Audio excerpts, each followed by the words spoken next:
2NURFM 103.7. Always enjoy this guest coming in and joining us and saying hello. And it is the final time for 2020, at least. We'll be joined by our chef, Gavin Forman. Gavin, Merry Christmas. I know you love this time of year because of how busy you'll be. I love it. It's a busy time for chefs and food prep people. Yeah, it's exceptionally busy.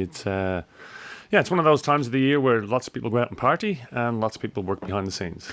Would you like to tell us what you'll be doing on New Year's Eve? So I'd imagine you'll be like, get food out nice and early, a few drinks with the patrons, a bit of a singing in the... No, that's not quite how it works? That's not what's going to happen because that is the last day of the month.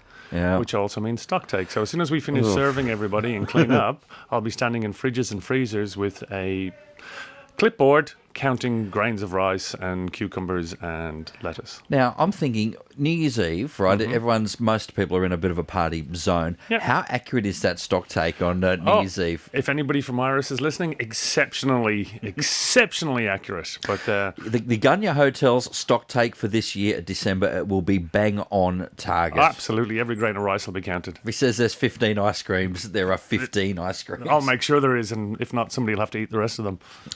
Good idea, not a bad idea. All right, now we're going Christmas today, and you've gone a little bit Christmassy because it's the time of the summer fruits. You set me up big time because you sent me a message yesterday going, can you do something Christmassy for tomorrow? Well, it's the time of year. I mean, if we're not doing, it's no good doing something for Christmas in February when you come back. What's the point of that? So, I had cherries at home because I love cherries, and we made a reduction. So you put the cherries in with your sugar, and I add a little bit of gin. Okay. Reduce it down with the sugar syrup to it's all nice and thick. There it is. Do you remember this part where you're supposed to be eating? Yeah. I'm just waiting for you to keep going. So we do that, and then we let it cool, and then we put the crumble on top, and then we bake the crumble. The crumble, sugar, flour, oats, and I like to put a little desiccated coconut in there, which is not on the recipe. I'll tell you what, though, it's kind of like your cherry ripe, but it's like... It is, but it's not sort of super sweet. Like, it's not one of those desserts. Well, cherries can be a bit tart, and you can use them for other things. Like, I do a sauce that goes with duck that goes with cherries.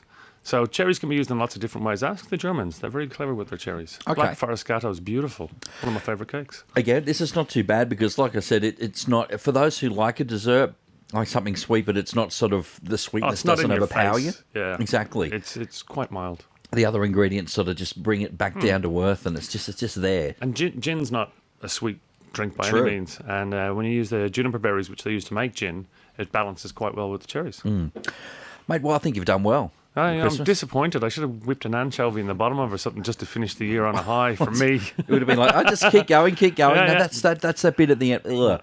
No, a bit of salty goodness. But we all can't like the same things, right? No, that'd be boring. What do you got planned for us for next year? Be lots of things that Mark likes to eat specifically? No, I think we're going to challenge you next year. I think we're going to try and push your boundaries a little bit further than we have in the past and, get you to try things. I won't even tell you what they are first. See how we go with that. Okay, so if I don't actually recognise it, it's just dive in, son, dive in. I think your problem is mental. I used to think that. Yeah. I used to, in terms of food, right? I used to think that. But then so tomato sauce, as an example, is one thing I can't eat, don't like it. Yeah, and I always thought maybe that was a bit of a hangover from being a kid where you think you don't like things. A restaurant that will remain nameless once changed their burger sauce from a barbecue to a tomato. I didn't know.